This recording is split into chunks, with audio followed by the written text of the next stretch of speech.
नाज़रीन, इस वक्त मैं मौजूद हूँ राजनपुर चैन माड़ी के अंदर, जहाँ पे हुकूमत पंजाब की तरफ से जो फ्री आटा तकसीम किया जा रहा है। और अल्हम्दुलिल्लाह कल तक जहाँ पे बदनज़मी का निज़ाम था, आज वहाँ पे असिस्टेंट कमिश्नर साहब की खुद निगरानी के अंदर लोगों को तरतीब से जो है आटा तकसीम कराया जा रहा है और बाकायदा उनके लिए यहाँ पे चेयर्स का बंदोबस्त भी किया जा रहा है। इस वक्त हमारे पास राजनपुर के असिस्टेंट कमिश्नर साहब मौजूद हैं, जिनसे गुफ्तगू करते हैं। अच्छा सर, ये जिस तरीके का निज़ाम है तो यहाँ पे रोज़ाना इसी तरीके से अमन से चलेगा या? जी इंशाल्लाह, इसको जैसे आप आज देख रहे हैं, पहले आप ही रिपोर्ट करते थे जनाब, यहाँ पे जो चीज़ थी उसको हमने टेकअप किया।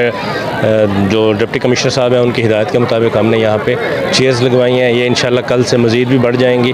और क्योंकि आज जो है वो फर्स्ट डे था, हम इसको जो है वो ऐप के ज़रिए अब तकसीम कर रहे हैं। मुस्तहकीन लोग जो कि रजिस्टर्ड थे हमारे पास पहले ही PITB के ज़रिए से डाटा लेकर उन तक पहुँचाया जा रहा है और ये फ्री तकसीम हो रहा है जनाब। अच्छा माशाल्लाह सर, इसके अलावा ये कितने लोगों में आप डेली के बेसिस पे आटा तकसीम करेंगे और राजनपुर के अंदर कितने पॉइंट्स के ऊपर ये पॉइंट्स बनाए गए हैं हुकूमत की तरफ से सर? जी, हमारे पास तहसील राजनपुर में 6 पॉइंट्स जो हैं वो यहाँ पे बनाए गए हैं, 2 फाजिलपुर में, 2 यहाँ राजनपुर शहर में और 2 कोट मिठन में।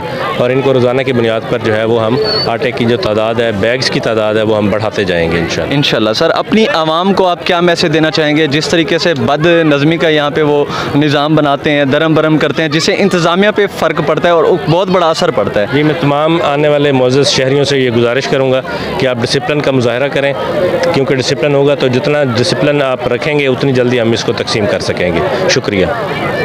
जी नाज़रीन, हमारे पास राजनपुर के असिस्टेंट कमिश्नर साहब मौजूद थे, जिनसे गुफ्तगू हमने की और अल्हम्दुलिल्लाह वो अपनी जो है निगरानी के अंदर यहाँ पे आटा तकसीम करा रहे हैं और उसके अलावा यहाँ पे सिक्योरिटी के इंतजामात भी किए गए हैं और शहरियों के लिए यहाँ पे जो है कुर्सियाँ वगैरह लगाई गई हैं जनाब डिप्टी कमिश्नर साहब की हिदायत के मुताबिक, और इनको अमन से जो है वो आटा तकसीम किया जाएगा। और शहरियों से भी गुजारिश की जाती है कि वो अपनी इंतज़ामिया का साथ दें, ये आटा उनके लिए आया है और तरतीब से बैठ के वो अपना आटा वसूल करें। मलिक अरसलान शहजाद, राजनपुर।